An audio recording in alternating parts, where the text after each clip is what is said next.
When we drink milk, we're actually drinking the sugar lactose.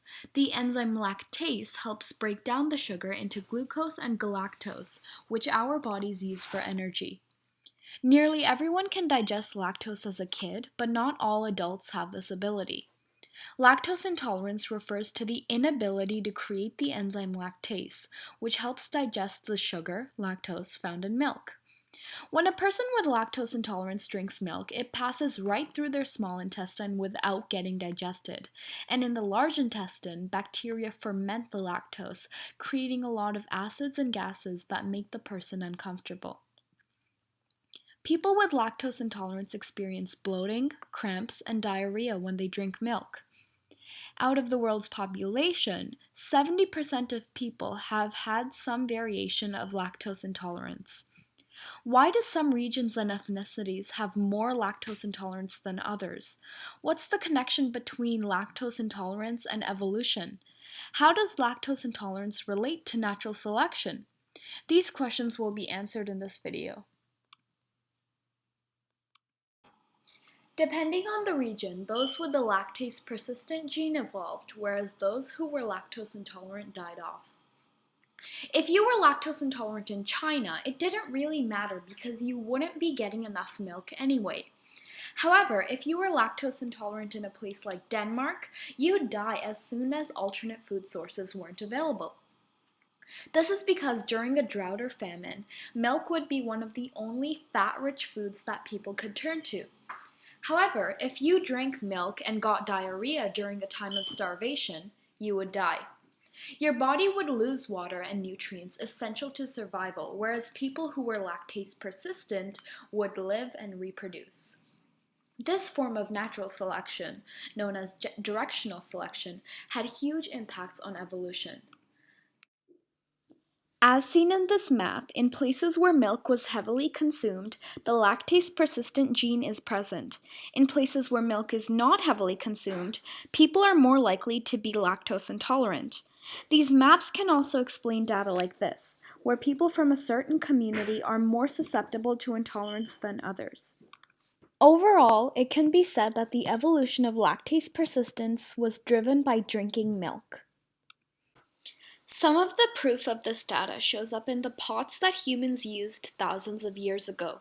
In cultures where there was early milk use, organic chemist Richard Evershed was able to find milk fat trapped into the tight pores of the pottery material.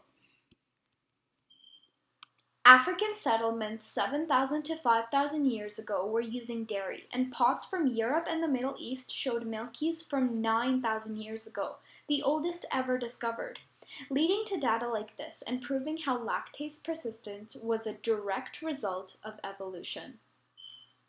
Lactose persistent can also be seen on the genetic level. However, if you compare the lactose intolerant gene with a lactose persistent one, there's no change in the DNA between these two traits. However, we know that genes like the one for lactase persistent can be regulated by other pieces of DNA, dialed up or down, turned on or off by switches. When statistical geneticists like Joe Terwilliger compare the DNA around the lactose gene, we can see how the metabolism of lactose was affected. On chromosome 2 and in and around the lactase gene, geneticists were able to isolate a number of shared markers in the DNA. In one segment, however, base by base, there is a critical only one base difference, a T instead of a C, in a non-coding position that dictated whether the individual could digest lactose or not. However, this difference only applied to Europeans. The mutation was almost non-existent in Africans, even though a lot of them were able to digest lactose. The Maasai, for example, had a completely different mutation than the Europeans, even though they could drink milk. This proved that the Maasai and the Europeans each independently evolved this trait, an example of co-evolution in humans. Surprisingly, this trait has become very profitable in our society.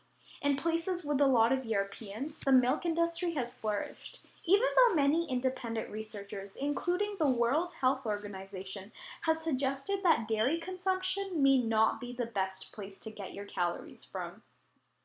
Still, we see government-sponsored ads about the benefits of milk because the government and dairy farmers have a lot to gain from milk consumption. There is a whole industry that relies on milk being healthy in order to make money. People that cannot digest milk take the enzyme lactase to make up for the enzyme they lack, allowing for a lot of people being interested in the phenomenon that is lactose intolerance.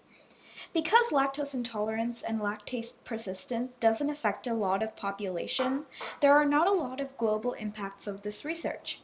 However, as the world becomes more globalized and different foods are being introduced to different areas, this will become a growing field. Interestingly, some research suggests that lactose intolerance can be cured. Studies have shown that supplementations with probiotics, in addition to consuming yogurt, can alleviate symptoms of lactose intolerance by modifying the metabolic activity of microbiota in the colon. Consuming small amounts of milk regularly is also a good way to cure lactose intolerance and regrow the bacteria that will help digest lactose properly. Furthermore, Neolithic skeletons have revealed that early Europeans may have been lactose intolerant, and people with lactose intolerance can still eat cheese. Foods like butter and natural cheeses contain a small amount of lactose, which can be tolerable for some. Overall, even though lactose intolerance is an unfortunate condition, the origins of the genes are interesting and a great example of coevolution in humans.